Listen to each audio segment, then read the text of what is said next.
Bien amigos, nuevamente en nuestro programa explicando la palabra.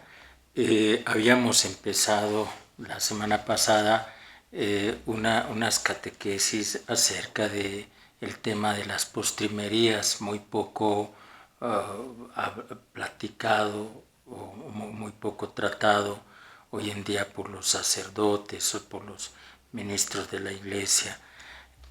Pues hoy vamos a centrar nuestra atención en un tema que es un poco escabroso, llamémoslo así, pero que es necesario y que es un tema que desafortunadamente hoy en día los sacerdotes no quieren ni siquiera mencionar, y es el tema del infierno.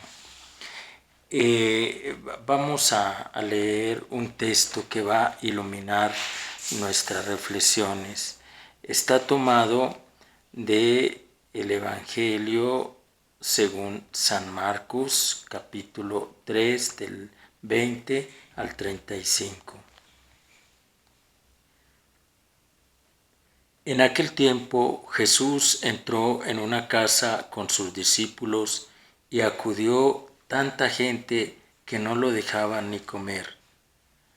Al enterarse, sus parientes fueron a buscarlo, pues decían que se había vuelto loco. Los escribas que habían venido de Jerusalén decían acerca de Jesús: este hombre está poseído por Satanás, príncipe de los demonios, y por eso los echa fuera. Jesús llamó entonces a los escribas y les dijo en parábolas: ¿cómo puede Satanás expulsar a Satanás? Porque si un reino está dividido en bandos opuestos, no puede subsistir. Una familia dividida tampoco puede subsistir.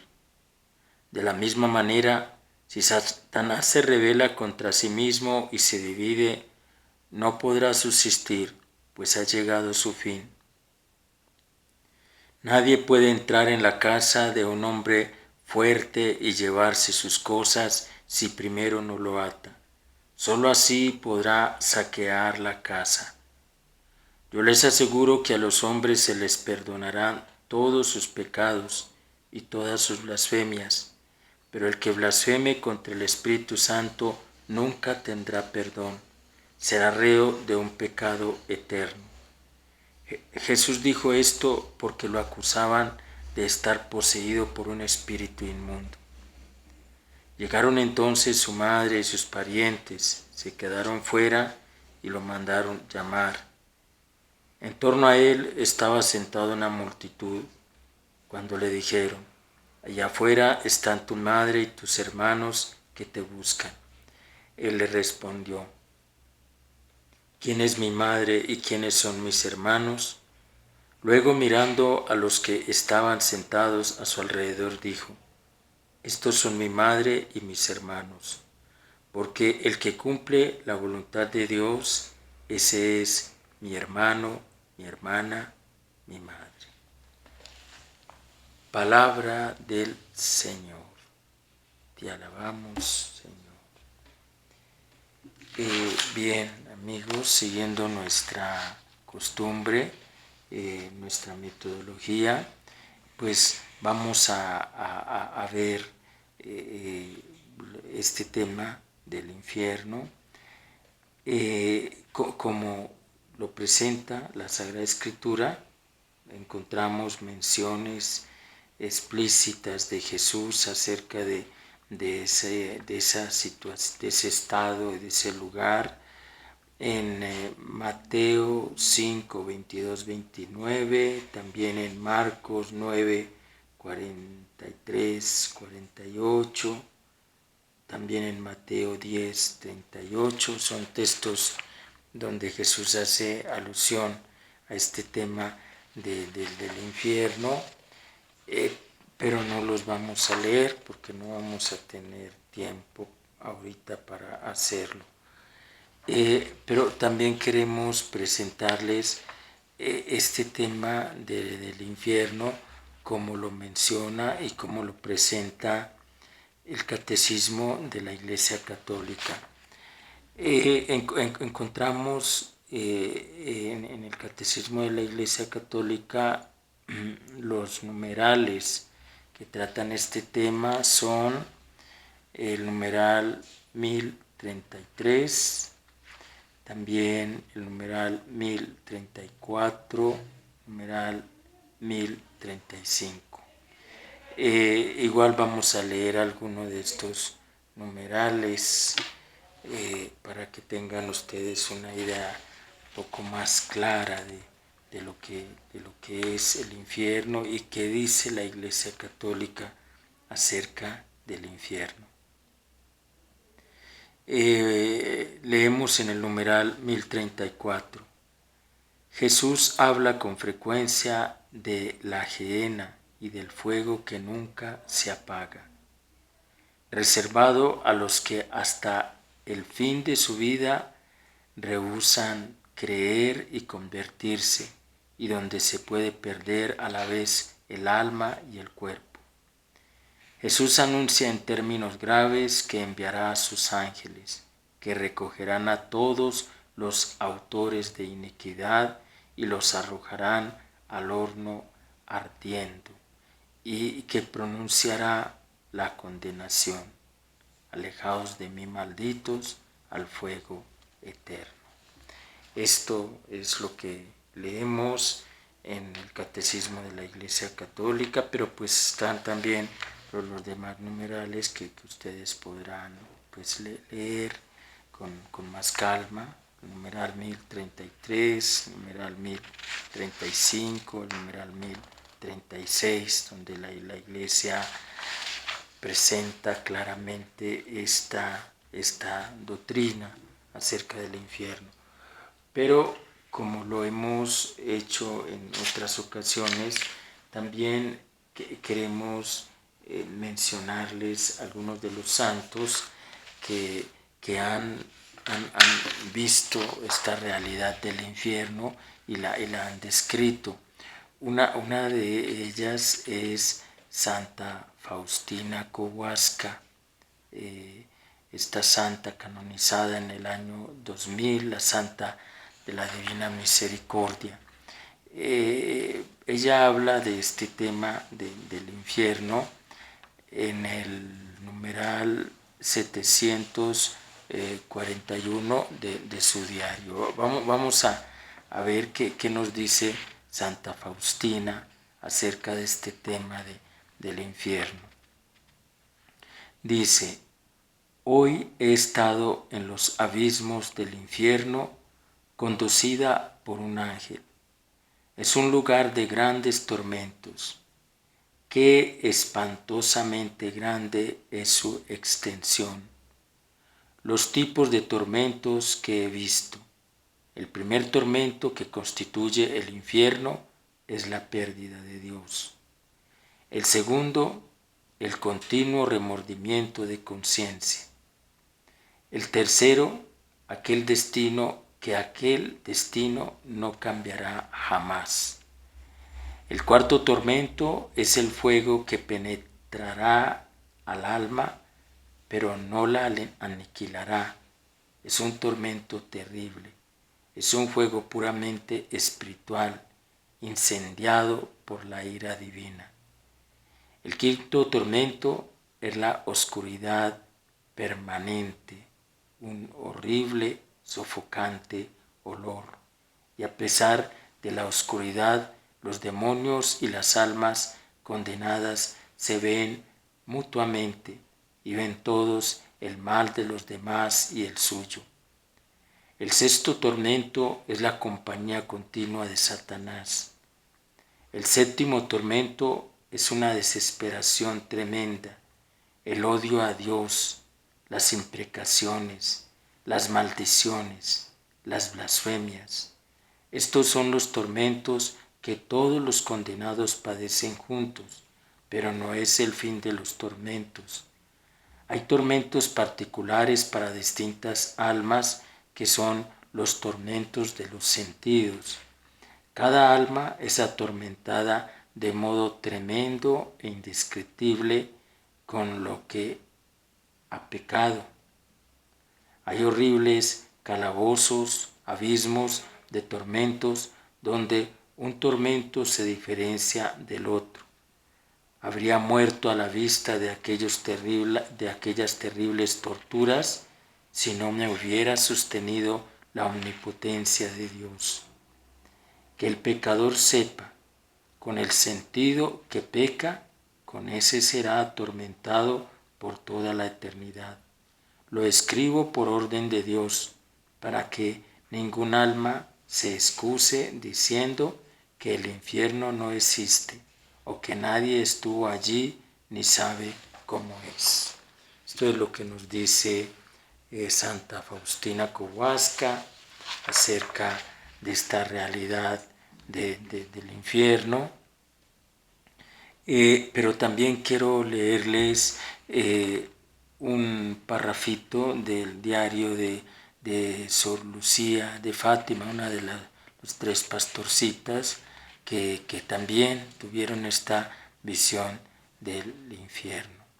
Dice Sor Lucía de Fátima: ahora bien, el secreto consta de 3 partes distintas, de las cuales voy a revelar 2. La primera fue la visión del infierno. Nuestra Señora nos mostró un gran mar de fuego que parecía estar debajo de la tierra. Sumergidos en ese fuego, los demonios y las almas, como si fueran brasas transparentes y negras o bronceadas, con forma humana, que fluctuaban en el incendio, llevadas por las llamas que de ellas mismas salían, juntamente con nubes de humo que caían hacia todos los lados, parecidas al caer de las pavesas en los grandes incendios, sin equilibrio ni peso, entre gritos de dolor y gemidos de desesperación que horrorizaba y hacía estremecer de pavor. Los demonios se distinguían por sus formas horribles y asquerosas de animales espantosos y desconocidos, pero transparentes y negros. Esta visión fue durante un momento, y gracias a nuestra buena Madre del Cielo, que antes nos había prevenido con la promesa de llevarnos al cielo. De no haber sido así, creo que hubiésemos muerto de susto y pavor. Inmediatamente levantamos los ojos a Nuestra Señora, que nos dijo con bondad y tristeza: ¿visteis el infierno a donde van las almas de los pobres pecadores? Para salvarlas, Dios quiere establecer en el mundo la devoción a mi inmaculado corazón. Si se hace lo que voy a decir, se salvarán muchas almas y tendrán paz. Bien, eso es lo que nos dice Sor Lucía de Fátima, lo que nos dice Santa Faustina, lo que nos dice el Catecismo de la Iglesia Católica. Ahora, la pregunta que quizá algunos se hacen es: ¿por qué hemos escogido este tema, que es precisamente el Evangelio del domingo pasado, para hablar del infierno? Pues lo hemos escogido porque habla del pecado contra el Espíritu Santo, que es el único pecado que dice el Señor que no será perdonado en esta vida o en la otra. O sea, el único pecado que es causa de condenación eterna. ¿Por qué también hemos escogido este texto? Nuestra Madre, María, Reina de la Paz, en Medjugorje, recuerdan ustedes como en alguna ocasión pues los videntes todos vieron el infierno, algunos en visión, algunos pues fueron llevados en cuerpo y alma, como es el caso de Vica y de Jaco, fueron llevados a esos lugares. O sea, ellos se desaparecieron por 20 minutos de la casa donde estaban, y fueron llevados a esos lugares. Pero también los otros lo vieron en una visión, como una especie de un sueño. Bien, después de que nuestra Madre, la Reina de la Paz, mostró a los videntes el infierno, pues a ellos, con su mentalidad todavía de adolescentes y de niños, se les ocurrió en alguna ocasión preguntarle a nuestra Madre si les daba permiso para rezar por las almas condenadas, dado que sufren muchísimo.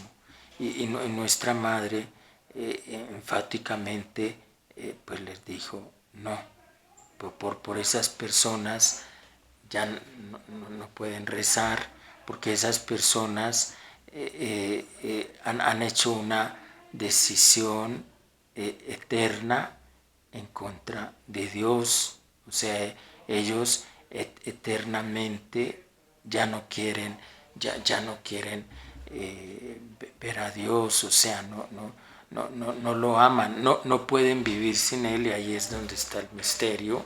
Su tormento es estar privados eternamente de Dios, no tener conocimiento de que jamás lo verán, pero al mismo tiempo su tormento es también odiar tanto a Dios que no lo quieren ver, y no lo querrán ver nunca. Es un reino completamente antipuesto, lo hemos visto en las visiones de Santa Faustina, de Sor Lucía. Es un reino completamente antipuesto al reino de la luz. Entonces, esa expresión de nuestra Madre, que enfáticamente dice a los videntes de Medjugorje, no, por esas personas ya no pueden rezar, ellos odian a Dios, y si en esta tierra lo blasfemaban, allá lo blasfeman todavía mucho más, y si en esta tierra lo despreciaban, allá lo desprecian mucho más, lo odian mucho más. Por eso cualquier oración que se haga por esas personas, lo que va es aumentar su fuego, su odio, accidentalmente va a aumentar ya su tormento. Entonces, por ello no se puede orar. ¿Qué nos dice esta presentación de Nuestra Señora? Nos dice que al infierno va, como lo afirma el Catecismo de la Iglesia Católica, quien definitivamente no quiere estar ya con Dios, no lo ama, no lo quiere ver, no desea ya estar con Él. O sea, al infierno va el que quiere, al infierno va el que quiere.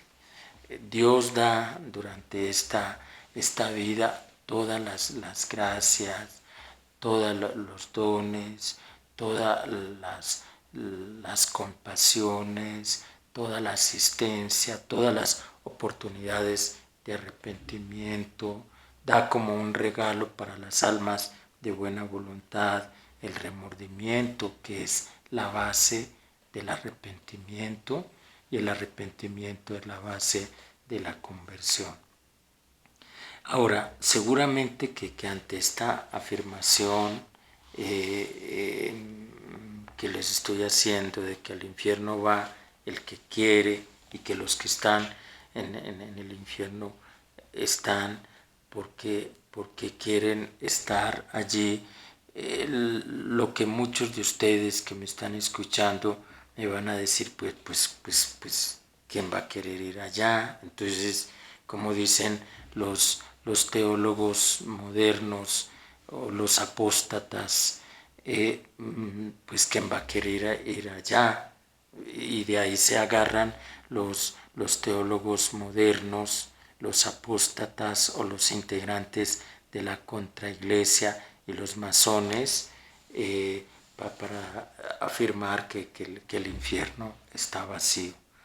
Quiero decirles que esa afirmación es una trampa de Satanás. Hacer pensar que el infierno está vacío, que en el infierno allá no va nadie. Quiero decirles que según las afirmaciones de Nuestra Señora, la mayor parte de las personas que mueren, dice Nuestra Madre del Cielo, lo ha dicho en sus apariciones, de las personas que fallecen diariamente, muchísimos van al purgatorio. Muchos van al infierno y unos cuantos contaditos van directamente al cielo el día de su muerte. Eso nos hace pensar con esas expresiones de Nuestra Madre, nos hace pensar que el infierno es una cosa seria, que no se puede caer en esa tentación que cayeron hoy en día muchos religiosos, sacerdotes, predicadores, de no mencionar ese tema porque las personas se espantan y porque no hay que mencionarlo. La Virgen Santísima quiere que hablemos de ese tema del infierno.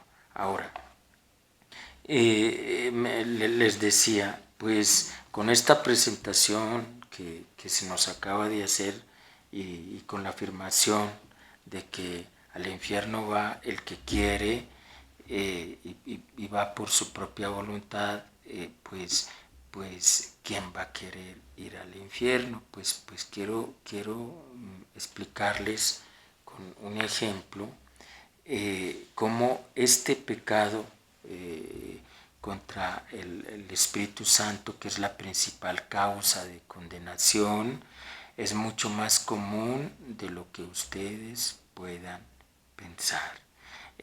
Primero que todo quiero decirles que para llegar al pecado del Espíritu Santo, antes de explicarles exactamente en qué consiste el pecado del Espíritu Santo, y se los voy a explicar con un ejemplo, pero antes de explicarles en qué consiste el pecado contra el Espíritu Santo, quiero decirles que a ese pecado se llega gradualmente, por poquitos.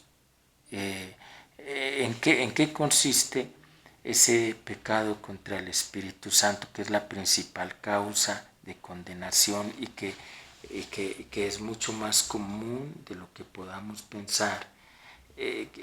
Quiero decirles que el pecado contra el Espíritu Santo es el pecado de no quererse arrepentir, de no querer ver la obra de Dios ni en nosotros ni alrededor de nosotros. Jesús habla de ese tema ante un grupo de personas que no querían ver la belleza, la hermosura, la paz, la luminosidad de las personas que él iba liberando de Satanás. No querían ver realmente una persona que ha recibido la gracia de Jesús, sea la gracia de la curación o de la conversión, es una persona hermosa, y sea exteriormente, interiormente, hermosa porque refleja mucha luz, porque refleja mucha paz, porque porque refleja un cambio de vida. Normalmente a los milagros de Jesús, sea de curaciones o de conversiones, van testificados por un cambio hermoso de vida. La persona se vuelve más bondadosa, más humilde, más tierna, más virtuosa, se vuelve persona de oración.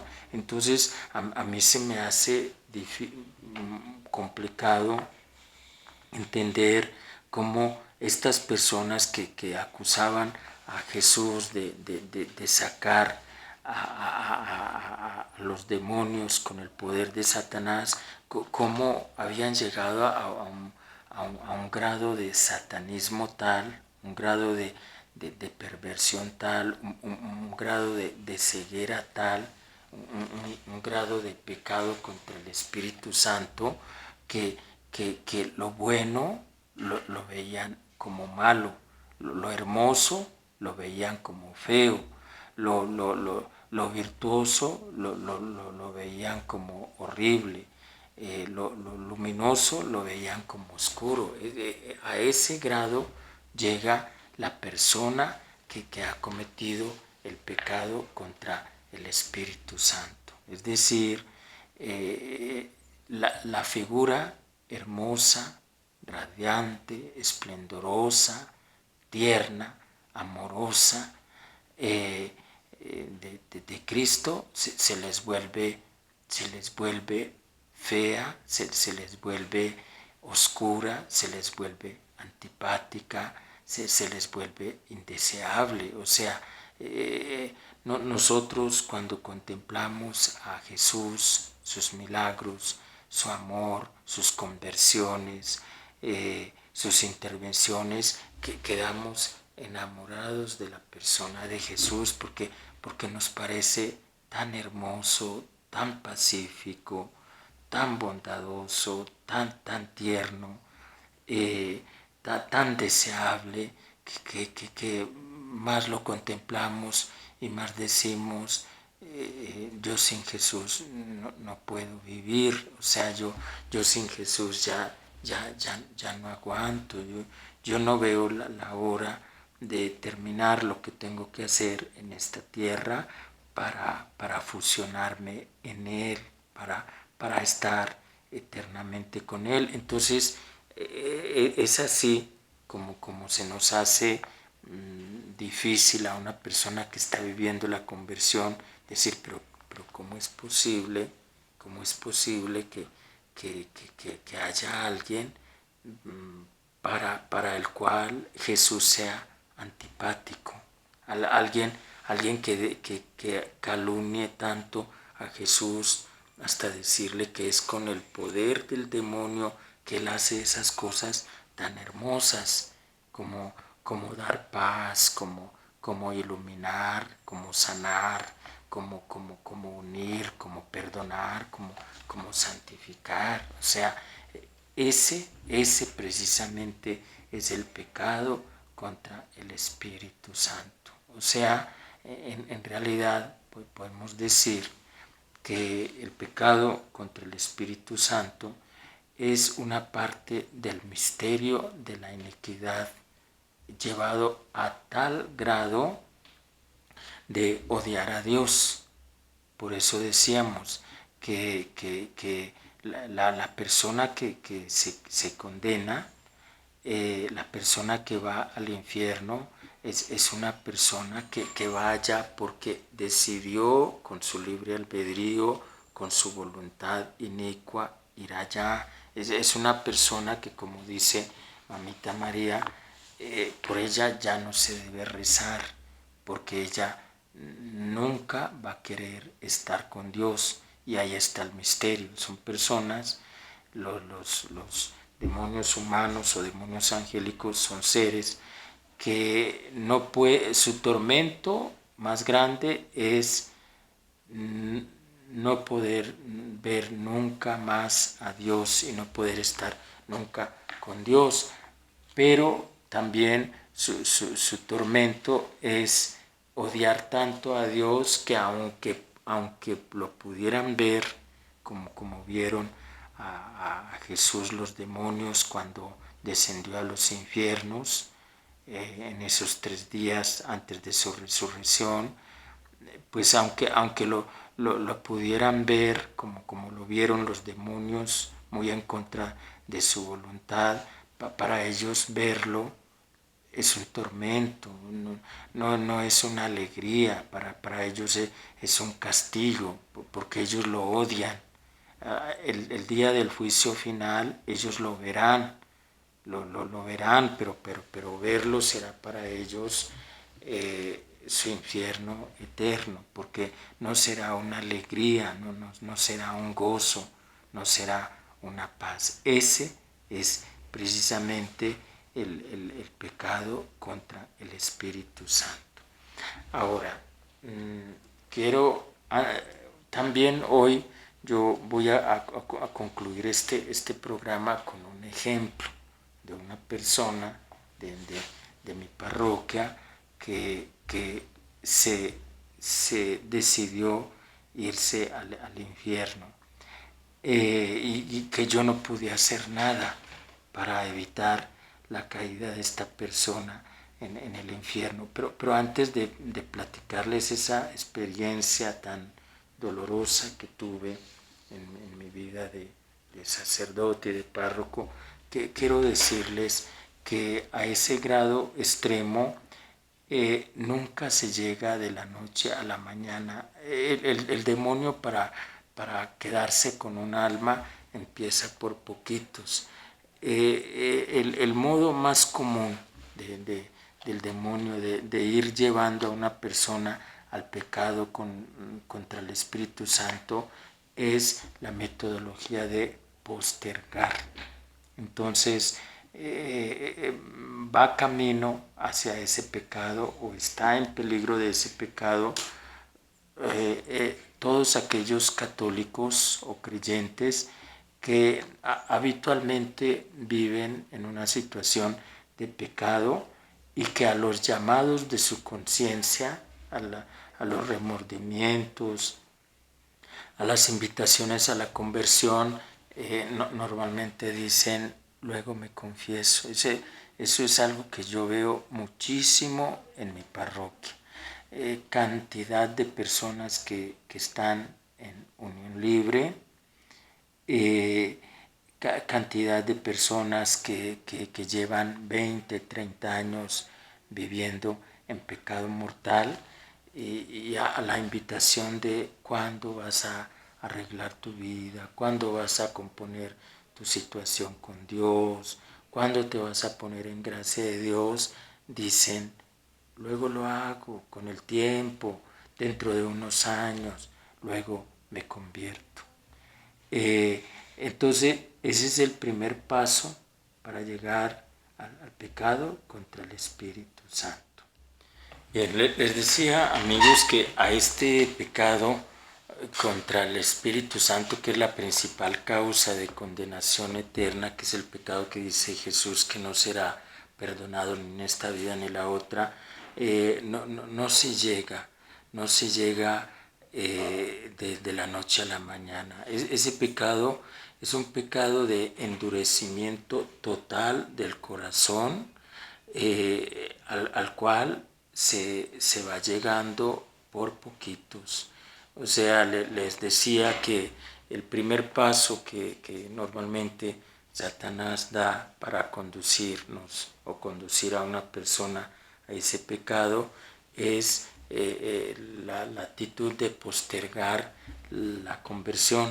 Hay personas que habitualmente viven en una situación de pecado, ya sea porque están en libre, porque están apegados a una práctica pecaminosa de la cual nunca se han querido sustraer o están entregados a la prostitución, al narcotráfico, a las drogas y nunca han querido pues arrepentirse. Entonces son personas que a la invitación de arrepiéntete, regresa a Dios, confiésate, jura y cumple, pues normalmente dicen luego lo hago, mañana lo hago, dentro de un mes lo hago, el próximo, después lo hago.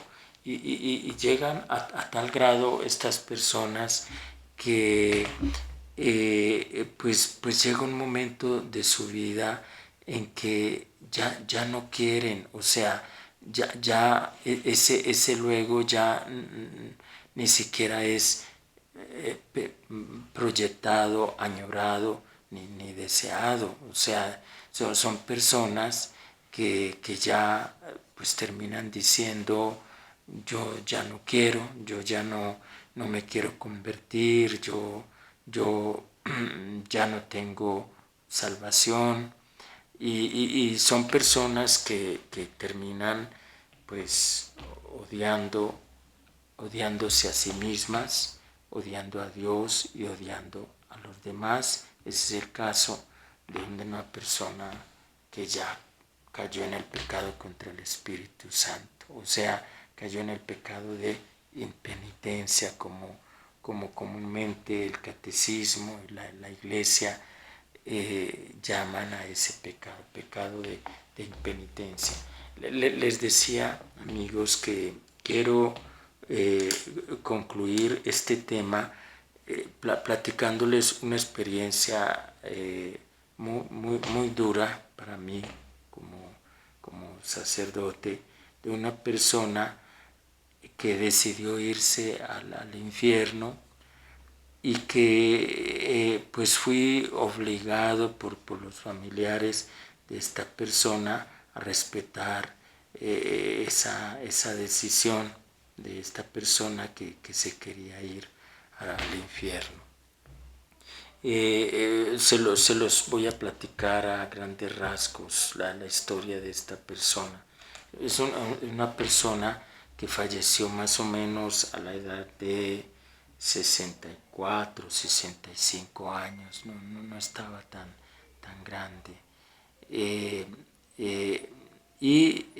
¿Cómo es la historia de esta persona? Esta persona, pues ciertamente sus abuelitos, pues habían sido sus abuelitos, en parte también sus papás, habían sido muy religiosos y pues como todos los católicos en América Latina, pues esta persona tuvo en su niñez formación catequética, tuvo su bautismo a los 3 días, como se acostumbraba hace 30, 40 años. Y pues a los 7, 8 años se le llevó a la doctrina. Estoy platicando pues la vida así como me la platicaron sus familiares. ¿Qué pasa con esta persona? Pues llega su época digamos, de la escuela, la prepa. En la prepa, pues desafortunadamente en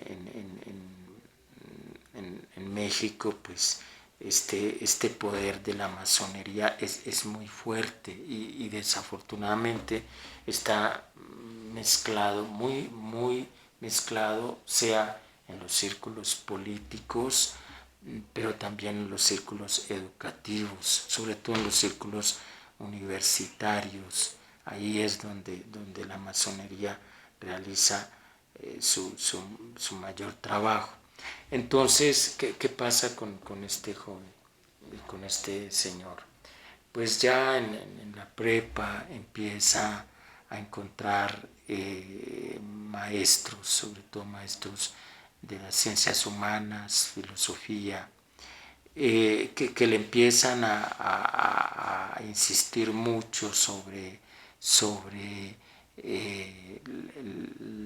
el mal de la religión, de la necesidad o la conveniencia de ser enemigos de Dios, de la religión como un mal.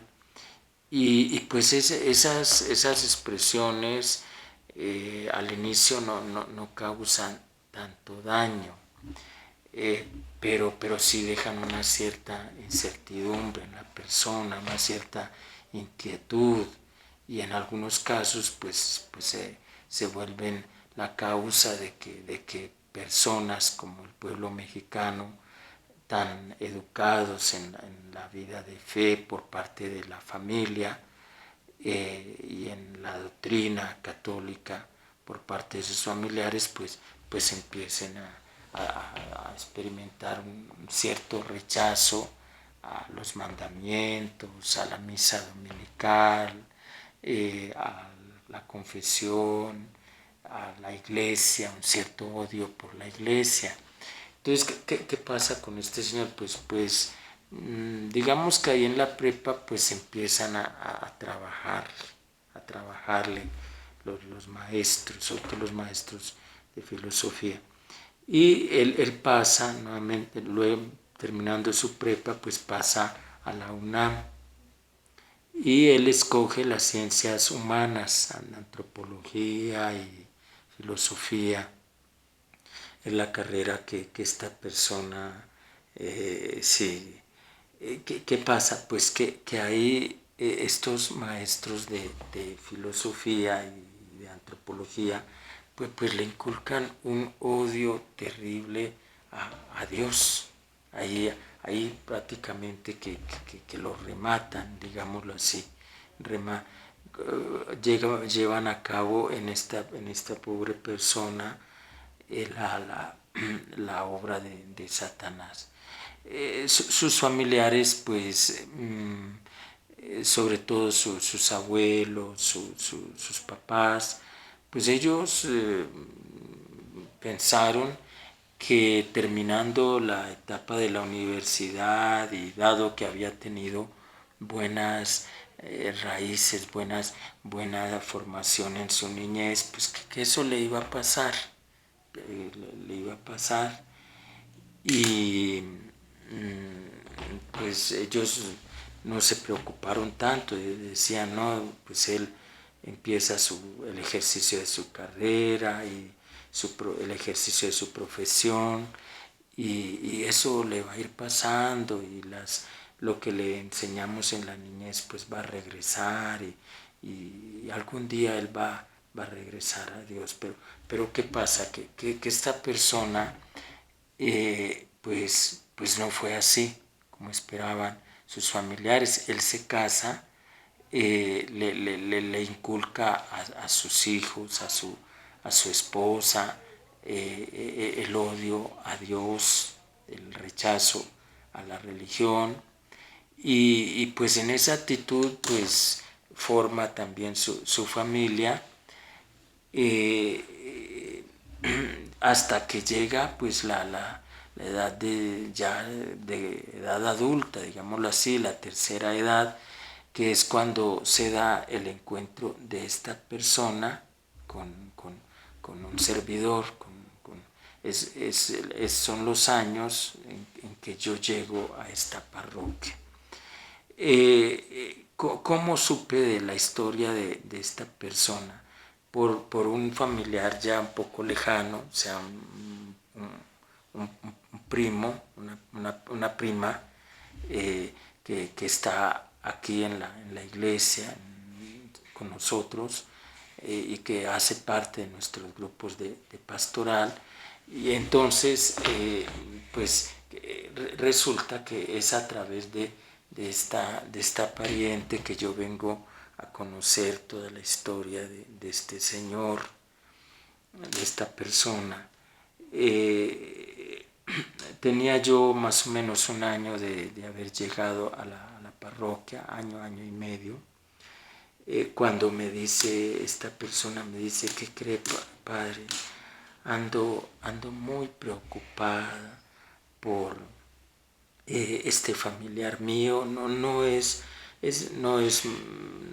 muy allegado a mí, pero pues es mi pariente, no es pariente muy estrecho, pero pues es mi pariente, me preocupa y pues me dice esta persona, ¿qué cree, padre? Que la vida de esta persona ha sido así, o sea, él siempre ha profesado desde que salió de la universidad un odio por Dios,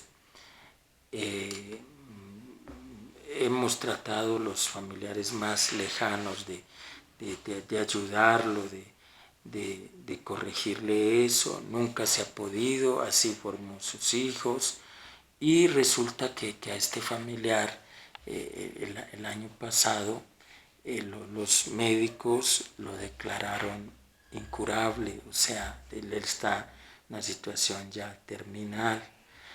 Cuando esta persona me dijo que estaba ya en una situación terminal y que su actitud era la de un rechazo contundente hacia Dios, pues le dije, mira, vamos a orar, vamos, haz lo posible a que yo pueda ir a visitar a esta persona y vemos a ver qué podemos hacer. Puede ser que si ya estando en un estado de prácticamente de coma y ya viéndose a punto de salir de este mundo, pues cambie de opinión, y también las oraciones nuestras pues van a hacer que esta persona cambie de opinión. Pero ¿qué pasa? Pues que este familiar me dice, no, padre, no. Él ya presiente que sus días en esta tierra están contados. Ya organizó todas sus cuestiones a nivel de testamento y de distribución de bienes. Y lo último que hizo fue que en los días pasados reunió a su esposa, a sus hijos, y les hizo prometerle que por ningún motivo le iban a llevar al Padre. Les pidió que hizo que le prometieran, que le juraran que en el momento de su agonía no iban a llevar a un sacerdote, y que por ningún motivo pues le iban a hacer exequia, y que le iban a respetar la promesa de que no le iban a hacer los 9 rosarios, que no iba a haber levantamiento de la cruz, y que no lo iban a traer a la iglesia después de su fallecimiento. Entonces, cuando yo supe de esa situación, pues continué insistiendo. Le dije a esta persona, porque colabora con nosotros aquí en la iglesia, es una persona de oración, y pues le preocupaba a ella muchísimo este pariente un poco lejano, pero al fin y al cabo pariente, pues que estaba en esa actitud. Le dije, mira, yo te pido de favor, aunque sus familiares se opongan o lo que sea, llévame, si ya la persona está en agonía, llévame, vamos a hacerle oración, vamos a hacer algo para que aunque sea en el último instante, esta persona se arrepienta. Y entonces lo que hizo este pariente que viene con nosotros casi a misa diario fue, ante mi insistencia, no me volvió a hablar del tema, como diciendo no, ya no insista, porque yo no me voy a prestar a eso, yo no me voy a arriesgar a que lleguemos allá y nos corran o nos tiren la puerta en la cara. Entonces no me volvió a hablar del tema. Unos días después supe que esta persona había fallecido, y que ya lo habían sepultado. Y cuando yo supe eso, pues a mí me dio mucha tristeza de haberme prácticamente sentido impotente ante esa situación. Y le dije, mira, yo te pido de favor que de todos modos le hagamos las 9 misas, vamos a hacerle las 9 misas. pues por nuestra cuenta hagámosle los rosarios. Y entonces esta persona me dijo, no, padre, no vaya a hacer eso. Mire, si usted, si la gente de la parroquia y del pueblo le va a avisar a los familiares de esta persona, a sus hijos, a su esposa, de que usted le está mencionando en la misa, yo me voy a meter en gravísimos problemas, porque la promesa que le hicieron y el juramento que le hicieron es que no lo iban a llevar a la iglesia y que no le iban a mencionar en las misas y que no le iban a llevar el sacerdote. Entonces, si se dan cuenta de que usted, porque alguien les va a avisar, ellos no vienen a la iglesia, pero alguien les va a avisar que usted lo está mencionando en la misa y que anda rezando por esa persona, y a mí me van a poner en problemas porque se van a dar cuenta que fui yo el que le reporté a usted esa situación. Entonces quise platicarles de esto para que ustedes comprendan, amigos, que el pecado contra el Espíritu Santo no es cosa del pasado, es una cosa de nuestro tiempo. Es posible que se llegue a cometer ese pecado y que esa persona que decidió irse al infierno, pues es el caso típico, palpable del pecado, del cual Jesús dice que nunca va a tener perdón.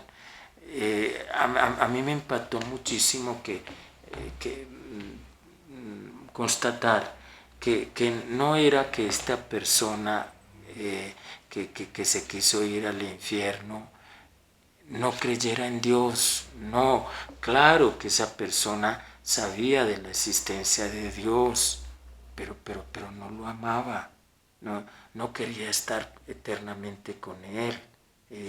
Ese es el pecado contra el Espíritu Santo.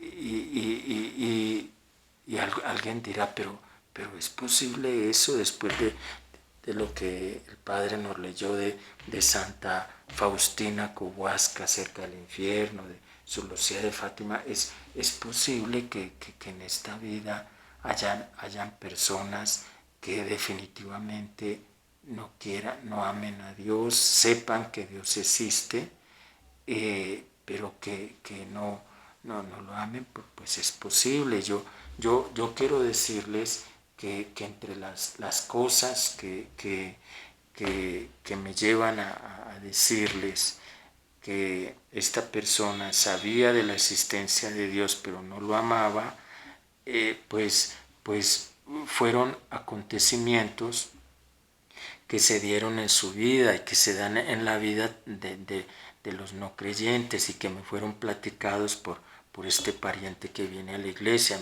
Me decía, padre, el problema de este familiar no es que él ignore la existencia de Dios, sino que él no lo ama. Él sabe que tenemos espíritu y sabe que Dios existe, y lo sabe porque en su casa sucedieron en los años anteriores cosas que son inexplicables, o sea, presencias malignas, ruidos que no tienen una explicación lógica.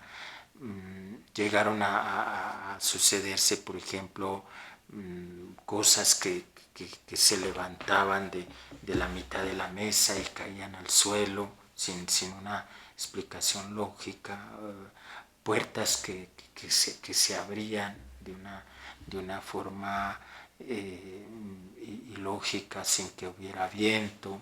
O sea, me decía este familiar, claro que él y ellos saben que hay un Dios, porque y también porque han sentido presencias de otros familiares que ya murieron hace tiempo y los han visto o los han visto han escuchado sus pasos, han oído su voz. O sea, ellos lo saben, que hay Dios, que tenemos un espíritu, pero esta persona no quiere estar con Dios, o sea, él no lo ama, no quiere estar eternamente con Dios. Él decidió irse al infierno, decidió irse al infierno. Entonces, pues amigos, yo con esto pues termino. Quería yo platicarles de esto para que ustedes sepan que el infierno existe y que no irse al infierno es algo que tenemos que evitar todos los días. O sea, desde ahora que estamos en un buen momento de nuestra vida espiritual, hagamos los primeros viernes para que se cumpla en nosotros esa promesa de que no caeremos en la impenitencia. Hagamos los primeros sábados, pidámosle todos los días a Dios la gracia del arrepentimiento final. No lo demos por supuesto, no lo demos como un hecho de que al final nos va a llegar los remordimientos, el arrepentimiento. No. Si ahorita que estamos en un buen momento espiritual no aseguramos el cielo, podemos correr el riesgo de llegar en el momento de nuestra muerte en el mismo estado de este Señor, de no querer estar con Dios y de caer en impenitencia y de convertirnos antes de nuestra muerte en réprobos por nuestra propia y libre decisión.